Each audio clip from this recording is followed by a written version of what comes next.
Tom Mullen here with Libertarian presidential candidate Austin Petersen at the Libertarian National Convention in Orlando, Florida. Austin, thanks for joining me. Thanks for having me, Tom.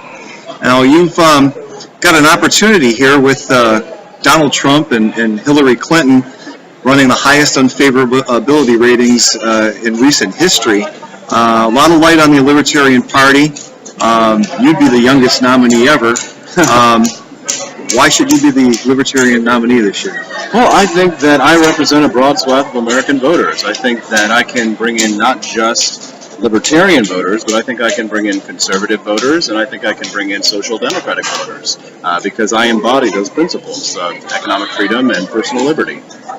And you're up against some high-profile candidates. You've got Gary Johnson. He's run a large business. He's run a state government. McAfee's run several large businesses, one that sold for $8 billion. I know also you run your own business. You haven't had time yet to grow anything that big. Does that put you at a disadvantage, and do we need somebody who can run 1.4 million employees in there? It does put me at a disadvantage, but obviously my campaign slogan is that I want to take over the government to leave people alone. So the idea isn't that I want to run things. The idea is that I just want to let people run their own lives. So do you really need to have been a former software billionaire or a former governor in order to be president of the United States? I would submit no. If so, then perhaps the Founding Fathers should have put that in the Constitution, right? Maybe they would have foreseen that. The truth is that while I may be constitutionally eligible and I might be young at 35, that our Founding Fathers were quite young when they won the War of Independence. Thomas Jefferson was 33 years old on July 4th, 1776. I think it was James Madison was 21, and I believe that the Marquis de Lafayette was 18 years old. So younger people than myself founded this country, and they had zero experience founding a country ever before. And you do fit into the millennial generation. I think you'd be the first one to run for president from what we call the millennials. Unfortunately, most of them are voting for Bernie Sanders, or at least supporting him this year. How can you turn them around? Well, we get a lot of Bernie Sanders supporters who join my campaign because they come in and they hear the message and they're like, oh, well, there was always something kind of fishy about that free college where I wondered where that was going to come from. And then when they come over to our camp, they learn more about the ideas, and because they see my passion for liberty, it can be infectious. And so we've got a lot of social democrats who agree with me that we need to end the war on drugs, and they agree with me that we need to build a wall between corporation and state, no more corporate welfare, no more bailouts or stimulus that benefits the rich versus the poor and middle class. And it is a little bit of a hard sell to try and explain to them how free market capitalism lifts the poor and middle class up out of poverty and destroys big corporations because of competition. Because obviously big corporations do not like capitalism, because capitalism means that they're no longer too big to fail. When you put it in those terms, Bernie Sanders supporters, they take an ear and they take a listen, and sometimes they pick up a party registration and they join me. All right, you're going to get into let's just say that you won the nomination. When I win the nomination. When you win the nomination. You're going to be in a street fight with Donald Trump and Hillary Clinton. So far this year, voters haven't wanted to hear a calm, reasoned, libertarian argument. They've wanted to throw bombs, and they're angry. How do you appeal to the general electorate that has nominated Donald Trump and Hillary Clinton? Well, first things you ought to know is that I am a ninja. I do have serious martial arts experience. So if there is a street fight, I'm pretty sure I can take Trump and Hillary. I hope that it doesn't come to that. But honestly, when you put three ducks in a row and one of these kids is doing their own thing, sometimes the voice of reason wins out. And that's simply because when there's so much cacophony and noise and background noise, sometimes a small, quiet voice can be heard. And it doesn't take a majority to succeed. It takes an irate minority keen on setting brush fires in the minds of men. I think that the Founding Fathers, only a very small portion of the colonists actually actively participated in the American Revolution.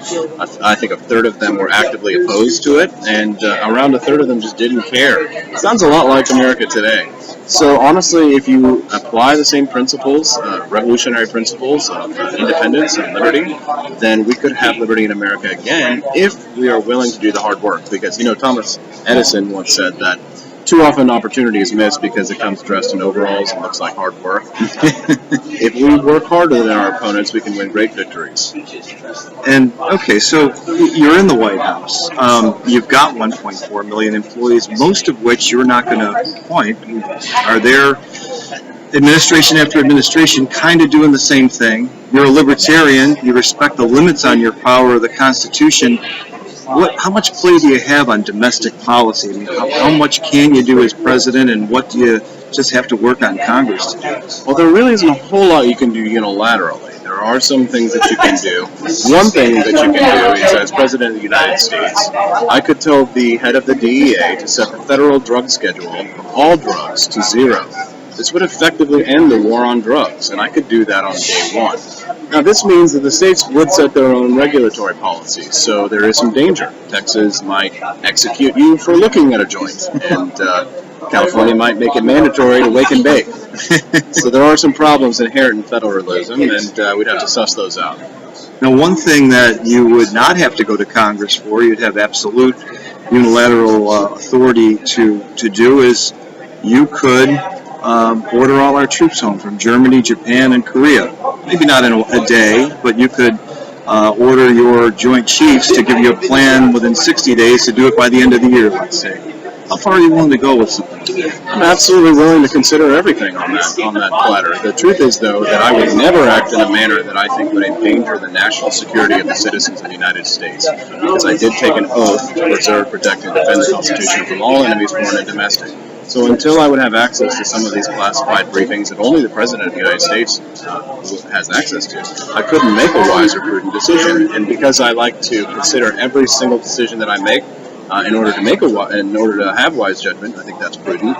I couldn't say exactly what I would do, especially because it's never wise to reveal military strategy. Right. But I would absolutely look to draw down our commitments, especially rich countries like Germany and Japan, which I think that we have overly subsidized their national defense for years. And so I think it's wise for us to look at pulling them out. I do think we need to pull our troops out of countries like Iraq, but I would listen to every single side of the aisle on this and make a wise decision based on what I think are in the best interests of the national security needs of the citizens of the United States. Okay. And before you get to any of that, you're going to have to win this nomination with probably the toughest electorate there is out there, even tougher job probably than Ron Paul had with the Republicans. Oh, yeah. Ron Paul had to fight very hard in '88 for this nomination, yeah. And, I was referring to he had a hard time with the Republican primary process. He may have done much better in the general election, but and so may you. I've got to ask you about one thing you've taken some heat about, which is your fellow libertarians don't like your comments on the non-aggression principle, the party of principle. Right. And if I can read this without taking my contacts out, I'll read you this. This is from Thomas Jefferson, first inaugural address. He said that we need a wise and frugal government which shall restrain men from injuring one another, shall leave them otherwise free to regulate their own pursuits of industry and improvement. That sounds a lot like the non-aggression principle. Why is Jefferson and a lot of your libertarian friends wrong? Am I allowed to totally disagree with your premise and the way you've asked it? Sure. So he's saying that we need a government, in essence. And I think that some people use the non-aggression principle as an argument for why there should be no government. Specifically, some have stated that while it may be immoral for parents to allow a child to starve to death, it should not be illegal. Why? Because if the non-aggression principle deals with only the initiation of force, then theoretically, starvation is just inaction, right? So it wouldn't be a crime. And I do think that if a parent starves their child, that is a crime that should be punishable, and that if they do that inaction, then a third party does have the right to step in, to initiate, to defend the liberty of that child. So I do believe that children have some positive rights. And that doesn't necessarily necessitate a government to administer the rights of that child. But it doesn't bother me if a government would do something like that. I would prefer as an individual to do so, but that is vigilantism in some sense. But I do believe don't hurt people, don't take their stuff. And this is a wise and frugal government we're discussing here. I would I would administrate a wise and frugal government. But in terms of non-aggression, I don't want to police the world, and I don't want to intervene over overseas any more than is absolutely necessary to protect our national defense. But what is a credible threat? If you point a gun at me and it has a bullet in it, it's a credible threat. If you point a gun at me and it doesn't have a bullet in it, it's not a credible threat. In actuality, but it may be considered a credible threat by myself. I might shoot you anyway because I don't know that there's not a bullet in that. And I don't think any court in any country would convict you for defending yourself, even though it wasn't actually a credible threat. Sure. So there are some problems with this. And I'm not the type of person that just because something was written down in a book, I accept it for the gospel truth. Actually, I'm very skeptical. So I'm willing to take even the most sacred cows and slaughter them for all to see because I really actually kind of enjoy that. I get off on that kind of stuff. You know, like, taking people's sacred cows and destroying them is just my bread and butter. Great. So, you have any idea how you're doing with the delegates? You know what? I think that right now I'm in second place, and if the voting happens tomorrow and Governor Johnson doesn't win it in the first ballot, I think I'll win. If Governor Johnson takes it in the first ballot, obviously, then it's over. But I think there is a path for me to the nomination, and I'm going to fight as hard as I can. But no matter what happens, if Johnson wins, I will absolutely support him, and I will walk out as convention center happy because then I don't have to run. Yeah, it's not an easy job. No. Well, best of luck to you in the debate tonight and in the nomination vote tomorrow. Thank you. Thanks for your time. Thanks a lot, Tom.